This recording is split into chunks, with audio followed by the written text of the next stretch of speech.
प्रभु की स्तुति हो। संसार में हम कहाँ पर भी जाते हैं, दुनिया के किसी भी कोने में अगर हम जाते हैं तो हर चीज़ के लिए एक एग्रीमेंट होता है। एग्रीमेंट का मतलब है कि कागजात दिए जाते हैं और कागजात हमारे लिए एक सबूत बन जाता है कि हम उस चीज़ को दिए हैं या उसके बदले हमें कुछ मिलने वाला है या उस चीज़ का वो प्रूफ होता है, उसे हम लोग एग्रीमेंट बोलते हैं। अगर उदाहरण के तौर पर अगर देखा जाएगा कि हम बैंक में जाते हैं और कुछ सालों के लिए बैंक में पैसे डिपॉजिट करते हैं, तो बैंक पर हम कैसे ट्रस्ट कर सकते हैं? क्योंकि बैंक हमको एक पेपर देता है जिसको सर्टिफिकेट कहा जाता है। उसमें लिखा होता है कि इस तारीख में आपका ड्यू डेट होगा, आपका मैच्योरिटी अमाउंट आपको डबल होके मिलेगी और फिर हम लोग उसको कबट में रखता है, क्योंकि हमको विश्वास हो जाता है कि 4 या 5 साल होने के बाद वो अमाउंट हमें डबल होकर मिल जाएगी। तो इस एग्रीमेंट पर हम भरोसा करते हैं संसार में। अगर घर हम भाड़े से लेते तो उसका भी 11 महीने का एग्रीमेंट होता है। वहाँ पर लिखा जाता है कि इतना रेंट रहेगा, डिपॉजिट रहेगा, एग्रीमेंट 11 महीने का होगा और 11 महीने के बाद आपको दूसरा एग्रीमेंट बनाना पड़ेगा। अगर काम पे हम जाते हैं तो काम में भी आपको जब नए लग जाते हैं तो एक अपॉइंटमेंट लेटर आपको दिया जाता है, वो एक एग्रीमेंट है। और फिर वो एग्रीमेंट के अनुसार कंपनी आपको मंथली सैलरी देती है, वो भी एक एग्रीमेंट है कि आपने महीना भर काम किया, उसके बदले हमने आपको ये सैलरी दिया है, इसका प्रूफ है, ये सैलरी स्लिप है। मार्केट में हम जाते हैं और कुछ भी खरीदते हैं और भाव करते हैं, उसके बाद वो लोग हमें एक बिल देते हैं या कंप्यूटराइज एक कागज़ देते हैं, वो भी एक एग्रीमेंट है। हम मैरिज करते हैं हमारे मैरिज लाइफ में, तो जहाँ भी कोर्ट में करते हैं या किसी भी धर्म से करते हैं तो वहाँ पर उसके धर्मगुरु या कोई व्यक्ति रहता है, वो उनको एक सर्टिफिकेट देता है कि इनकी शादी इस दिन से हो गई करके। अगर आप कोर्ट में जाते हो, पुलिस के पास जाते हो, डॉक्टर के पास जाते हो, हर जगह पर एक पेपर वर्क होता है। उस पेपर वर्क को हम लोग एग्रीमेंट बोलते हैं। मतलब दुनिया का हर एक काम एक एग्रीमेंट है और इस एग्रीमेंट में हम मोस्ट ऑफ चीज़ों में पेपर वर्क हमको मिलता है। यह हमें विश्वास दिलाता है कि एग्रीमेंट पूरा होगा और संसार के एग्रीमेंट में हम भरोसा करते हैं। और जैसे कि वो हमारे पास सबूत है, बैंक में पेपर होता है, घर का एग्रीमेंट, काम का एग्रीमेंट, मार्केट का एग्रीमेंट, सब जगह पर शादी का एग्रीमेंट, पुलिस कोर्ट, सब जगह पर एग्रीमेंट है। और इस एग्रीमेंट हमको एक प्रूफ रहता है, एक सबूत होता है। और इस एग्रीमेंट का एक खास बात है कि सभी एग्रीमेंट अलग अलग होते हैं और कोई भी एग्रीमेंट दूसरे एग्रीमेंट से मैच नहीं कर सकता है। जैसे कि अगर मुझे बैंक का एग्रीमेंट है तो बैंक का एग्रीमेंट मेरे घर के एग्रीमेंट में 11 महीने में नहीं चल सकता है। मेरा काम का एग्रीमेंट मेरे घर के एग्रीमेंट में नहीं चल सकता है। मेरा मार्केट का जो एग्रीमेंट है वो बैंक में नहीं चलता है। बैंक के मार्केट के लिए बैंक का ही एग्रीमेंट होता है। मतलब है दुनिया में अलग अलग एग्रीमेंट के लिए अलग अलग एग्रीमेंट बनाना चाहता है। अलग अलग डीलिंग के लिए अलग अलग एग्रीमेंट तैयार किए जाते हैं और एक एग्रीमेंट दूसरे एग्रीमेंट में कभी भी उपयोग नहीं ला सकते।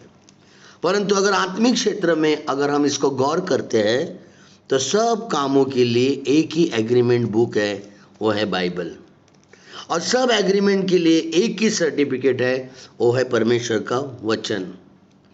बाइबल में हर एक चीज़ों का सॉल्यूशन दिया गया है। ऐसी कौन सी भी दुनिया में ऐसी चीज़ नहीं बनी है जिसका बाइबल में उसका सॉल्यूशन नहीं दिया है। कुछ एग्रीमेंट को हम देखेंगे जो बाइबल में है। अगर किसी व्यक्ति को उद्धार चाहिए तो उसके लिए एक एग्रीमेंट है। एग्रीमेंट नंबर है, वो एग्रीमेंट नंबर है रोमियो का अध्याय 10, 9 और 10। उसमें लिखा है कि जो कोई यीशु का नाम लेगा, मुंह से अंगीकार करेगा और विश्वास करेगा कि पिता परमेश्वर ने उसको मुर्दों से जिलाया है, तो वो व्यक्ति उद्धार पा सकता है, छुटकारा पा सकता है। ये प्रभु ने दिया हुआ एग्रीमेंट है। विश्वास का भी एक एग्रीमेंट है। इब्रानी का अध्याय नंबर, एग्रीमेंट नंबर इब्रानी का अध्याय 11 और 6, उस एग्रीमेंट में लिखा है कि विश्वास के बिना परमेश्वर को प्रसन्न करना अनोना है। उसके पास आने वाले के लिए विश्वास करना चाहिए कि वो है और अपनी प्रार्थना का उत्तर देगा। तो ये एग्रीमेंट है। पश्चाताप के बारे में अगर देखा जाएगा इंसान को, तो उसके लिए भी एग्रीमेंट नंबर है। दूसरा इतिहास 7 का 14 में लिखा है कि यदि मेरे प्रजा के लोग दीन और नम्र होकर मेरे पास आए तो मैं उनके पापों को क्षमा करूँगा और उनके देश को जो का त्यों करूँगा। अगर इंसान पश्चाताप करेगा तो परमेश्वर उसको फिर से स्थिर करेगा। ये परमेश्वर ने दिया हुआ एग्रीमेंट है। क्षमा का भी एक एग्रीमेंट है। यशायाह अध्याय 1 और 18 में बोलते कि चाहे तुम्हारे पाप लाल रंग के क्यों ना हो, मैं उन्हें हिम के नाई श्वेत करूँगा। इसके एग्रीमेंट 2 है। उसमें दूसरे एग्रीमेंट में भी लिखा हुआ है 1 जॉन 1:9 में कि सब पापों से क्षमा करने में आपको विश्वास योग्य और धर्मी, आपके पाप कितने भी गहरे क्यों ना हो, पर परमेश्वर उस पापों को क्षमा करने में विश्वास योग्य और धर्मी है। आमीन। पानी का बपतिस्मा अगर लेते हैं तो उसमें भी मत्ती 3:17 में प्रभु ने एक एग्रीमेंट दिया है कि मैं तुझसे प्रसन्न है। हालेलुया। जब हम पानी का बपतिस्मा लेते हैं परमेश्वर हमसे प्रसन्न होता है। जब हम सेवा में जाते हैं, सेवा करते हैं, तो उसके लिए भी जॉन चैप्टर 12 में 26 वचन में लिखा है, यदि कोई मेरा सेवा करेगा तो पिता उसका आदर करेगा, क्योंकि यदि कोई मेरी सेवा करके जो मेरे पीछे चला, जहाँ मैं हूँ वहाँ मेरा सेवक भी होगा। हम यीशु के साथ सदैव रहेंगे। तो हर चीज़ का आत्मा में एग्रीमेंट है। अगर हम प्रभु को ताइज़ देते हैं, दशमांश देते हैं, तो उसके लिए भी एग्रीमेंट है। मलाकी 3:10 में प्रभु बोलता है कि आकाश के झरोखे खोल कर मैं तुझे अपरंपार आशीष करूँगा। जब हम परमेश्वर के काम करते, छोटे मोटे काम करते, तो उसके लिए भी प्रभु ने आपको एक एग्रीमेंट दिया है। वो एग्रीमेंट है 1 कोरिन्थियन 15:58। उसमें लिखा है कि परमेश्वर में किया हुआ कोई भी परिश्रम व्यर्थ नहीं जाएगा। आप जब बीमार पड़ते हो तो बीमारी के लिए भी प्रभु ने आपके साथ एक एग्रीमेंट बांधा है। और बीमारी बहुत तरह की होती है, कई तरह के, हजारों तरह के बीमारियां होती है, परंतु उस बीमारी के लिए भी परमेश्वर के हजारों वचन हैं। यशायाह 53:4-5 में लिखा हुआ है इस बीमारी के बारे में। मत्ती 8:17 में लिखा है। 1 पत्रस 2:24 में लिखा है। निर्गमन 15:26 में लिखा है। भजन संहिता 107:20 में लिखा है। यिर्मयाह 30:17 में लिखा है। यिर्मयाह 17:14 में लिखा है। भजन संहिता 103 में 3 वचन में लिखा है। ये सारे वचन कहते हैं कि हर एक बीमारी का इलाज प्रभु ने ऑलरेडी हमें दिया है। उसके 39 कोड़े की चाबुक की मार खाने से हम चंगे हो गए। प्रभु यीशु ने क्रूस पर जाने से पहले हमारे बीमारी का दाम चुका दिया है। यह एग्रीमेंट है।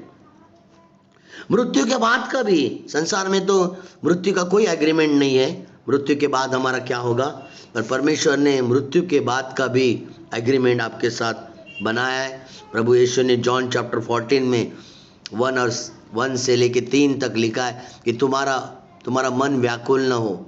जब तुम परमेश्वर पर विश्वास करते हो, मुझ पर विश्वास करना, क्योंकि मैं जा रहा हूँ तुम्हारे लिए जगह तैयार करने, और मैं अगर जा रहा हूँ तो मैं वापस भी आऊँगा तुम्हें लेने के लिए। ये एग्रीमेंट है, आपको भरोसा करना पड़ेगा।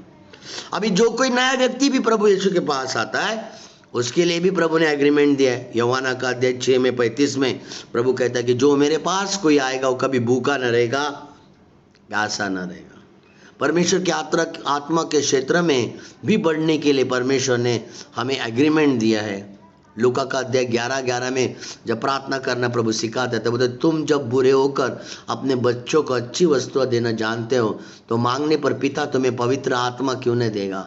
आत्मा भी प्रभु ने हमें एक एग्रीमेंट दिया है कि अगर तुम आत्मा की बातों को मांगोगे, आत्मा के जैसा जीवन रहेगा, तो मैं तुम्हारे साथ एग्रीमेंट देता हूँ कि मेरी आत्मा सदैव तुम्हारे अंदर रहेगी, तुम्हारे साथ में रहेगी, तुम्हारा ऊपर रहेगी। क्योंकि प्रभु ने वादा किया है, एग्रीमेंट किया है कि मैं जा रहा हूँ, तुम्हें अनाथ नहीं छोड़ रहा हूँ। यूहन्ना का अध्याय 14 और 16 में प्रभु ने वादा किया है कि मैं तुम्हें अनाथ नहीं छोड़ूंगा, मैं तुम्हें एक सहायक दूंगा, वो सदैव तुम्हारे साथ, तुम्हारे अंदर और तुम्हारे ऊपर रहेगा।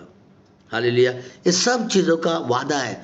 इस पृथ्वी पर मैं, अगर आप मेरे नाम पर भरोसा करते हो तो मैं तुम्हें कैसा जीवन दूंगा। प्रभु ने कहा मैं आया हूँ जीवन देने के लिए और बहुतांश का जीवन देने के लिए। यूहन्ना का अध्याय 10:10 में बोलते चोर आया, शैतान आया तुम्हें नाश करने, नष्ट करने, घात करने, पर मैं आया हूँ तुम्हें जीवन देने के लिए। इतना ही नहीं, पृथ्वी का जीवन ही नहीं परंतु अनंत जीवन के बारे में भी एक एग्रीमेंट है।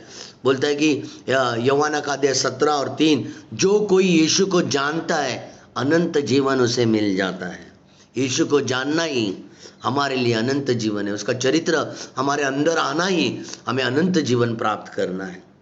ये सब एग्रीमेंट जीसस ने पहले से लिख के रखे बाइबल में, पर हम लोग विश्वास नहीं करते। क्यों? क्योंकि आपको कोई सबूत नहीं दिया गया, आपको कोई पेपर नहीं दिया। बैंक का जो इंस्टॉलमेंट है, बैंक का जो डिपॉजिट है, बैंक का जो फिक्स है, उस फिक्स का पेपर आपके पास है, आप उस पर ट्रस्ट करते हो।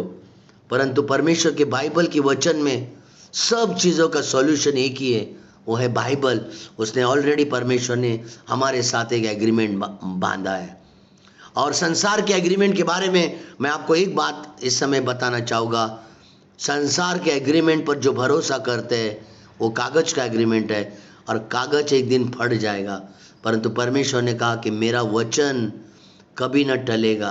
आकाश और पृथ्वी टल जाएगी, मेरा वचन कभी नहीं टलेगा। सालों साल होगा, बहुत से लोगों ने परमेश्वर के वचन को जलाने की, फाड़ने की कोशिश की, पर जितना जितना उन्होंने प्रयत्न किया उतना परमेश्वर का वचन फैलता गया। हालेलुया।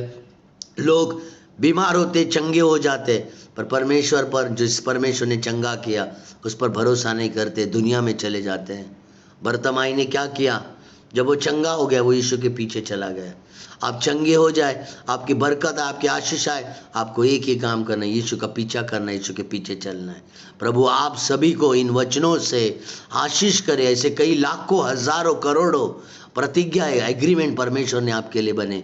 कुछ एग्रीमेंट को मैंने आपके सामने लाया, आप इसका मनन कीजिए। बाइबल में आपको हर एक चीज़ का एग्रीमेंट मिलेगा। धन्यवाद। प्रभु आप सभी को आशीष करे। हमारे वचन सुनने के लिए आपको धन्यवाद देते। यीशु मसीह के नाम से मैं सबको ब्लेस घोषित करता हूँ।